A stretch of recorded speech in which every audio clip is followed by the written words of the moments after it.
Hello friends! With the Procreate 5.4 update, there are now even more incredible default brushes to choose from, and we're going to explore some of them. In this video, I'm going to try Binalong Bay.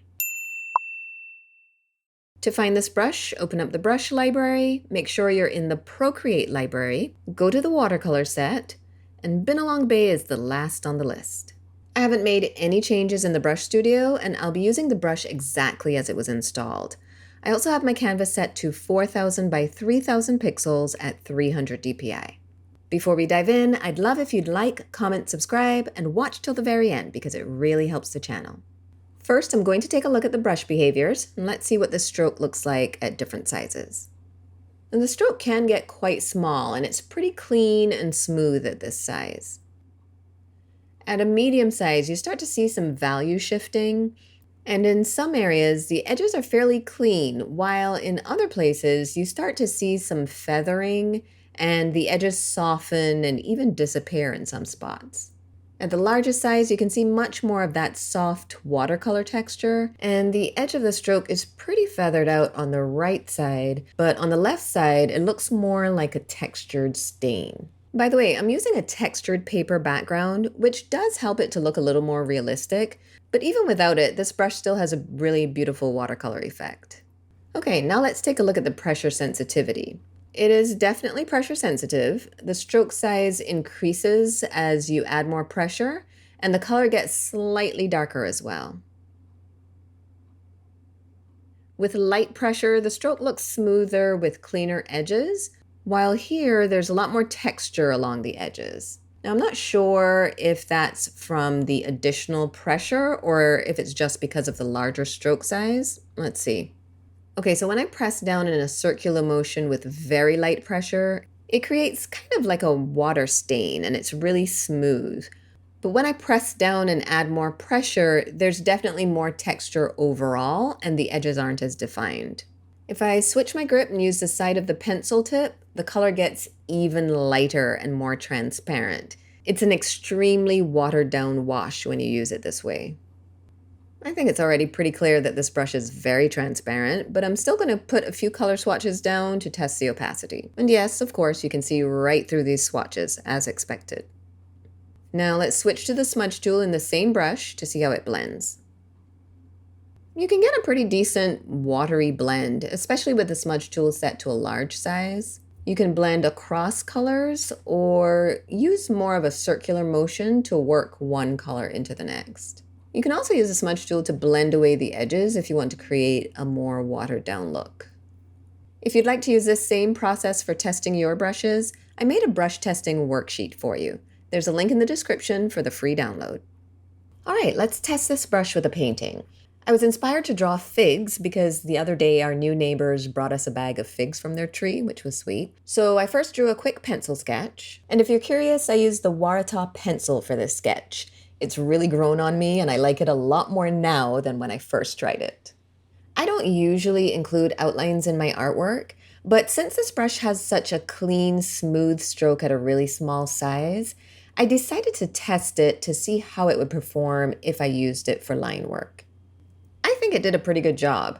I personally would prefer if it had a taper because I just like drawing with taper brushes, but it worked well enough considering it's not meant to be a drawing pen. After the line work, I increased the brush size and started laying down layers of color, and I did this on a layer below the line art.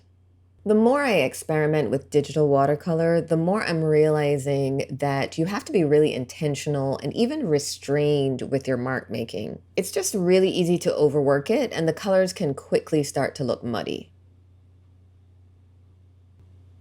In hindsight, I think this section is probably a little overdone. I'm gradually layering the colors from light to dark, and I'm using a cooler purple here for a darker value. I'm pressing down a little harder here to get that textured edge. And the other thing to remember with a transparent brush like this is every time you pick up your pencil, then add another stroke, the color is going to get darker where the strokes overlap. To keep the color consistent, you'll need to keep your pencil down the entire time you're painting a section. The smudge tool did a really nice job of blending and softening these edges. So as we saw when I did the Yala brush review, Adding light colors directly over dark colors doesn't always work when you're using a transparent brush. So I added the seeds on a separate layer. Otherwise, the white paint would not have been visible over the other colors. Then I added a few strokes in a darker color to give it a little value contrast. I really like how that textured edge turned out in the center there. It's nice when you stumble on a successful surprise. I hate to cover it up, but I needed to add a few more layers of color to complete that section. Here I used light pressure and kept my pencil down while painting this section to try to get a smooth base color down. I was trying to avoid that overlapping because I didn't want the color to get too dark too quickly. I added a couple different shades of purple to build the color up, then used the smudge tool to blend and soften the color transition.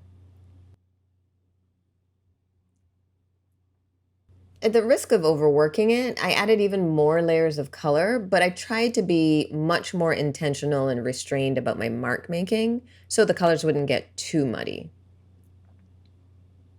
For the center of this slice, I followed the same process I used for the other slices.